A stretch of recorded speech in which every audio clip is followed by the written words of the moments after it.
Welcome to my TOEFL blog at www.bettertoeflscores.com. And I noticed as I was looking at my computer doing some research on the key search words for the blog today, the number one search word today is how to pass the TOEFL test. So right now let's talk about that very question. Now, to help answer this question, I'm going to share a story of a student that I taught about 5 years ago.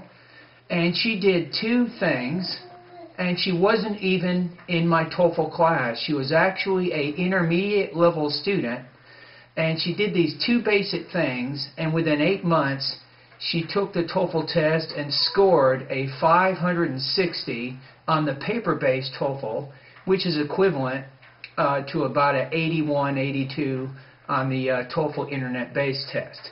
So what did she do? Two basic things. She read books and she dated American men for a period of about 8 months. Now you're probably thinking to yourself, sounds kind of crazy. How can I pass a TOEFL test by dating American men? It's actually quite simple. And how can she pass the test? By reading books. So let me show you some statistics that I developed on the whiteboard. Okay, first of all, let's look at the two key things. She read college-level textbooks, and then she also dated native English speakers. Now, in the textbooks, the key here is these are college-level books. She read 26 books over a period of 8 months. Now, each book had approximately 350 pages in that book, so she read a total of 9,100 pages. And remember that each page has approximately 250 words on that page, which means over a period of 8 months, she read 2,275,000 vocabulary words. Now, the research indicates that the average person, when they get into college, has an average vocabulary of 20,000 words. Now, these are not words that they use in their speaking and their writing, but at least they can recognize these words when they see them in reading passages.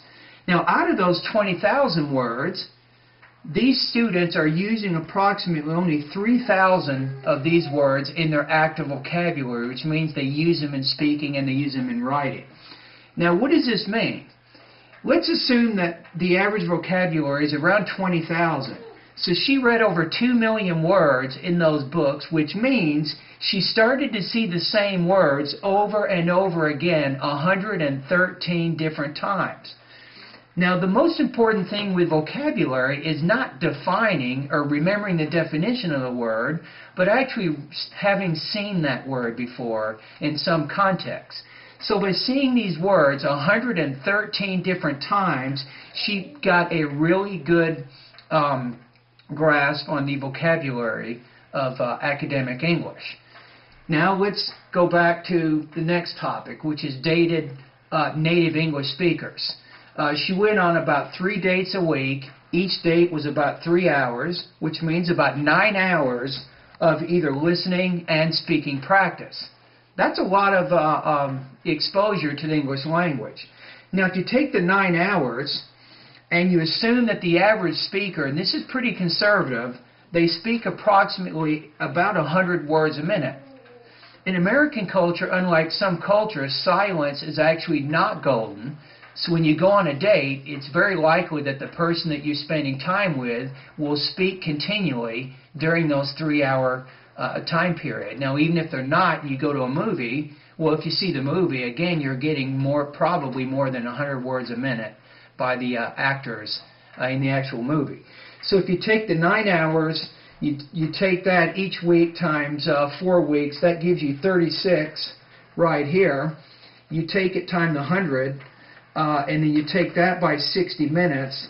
That actually gives you, she's probably come into contact with over 1,728,000 conversational English words over that period of 8 months.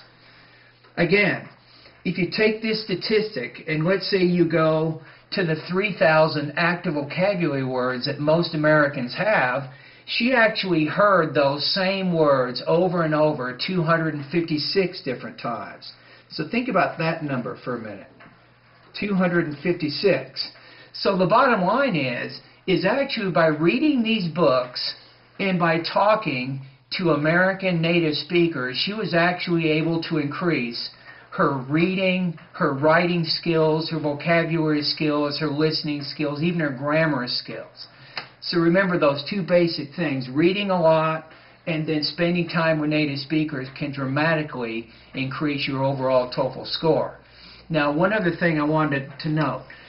If you haven't gone to my blog yet, I would advise that you go to the bettertoeflscores.com so you can get a vocabulary list of about 1,700 words. I guarantee you, if you learn the words on this list, you will score very, very high on the TOEFL iBT.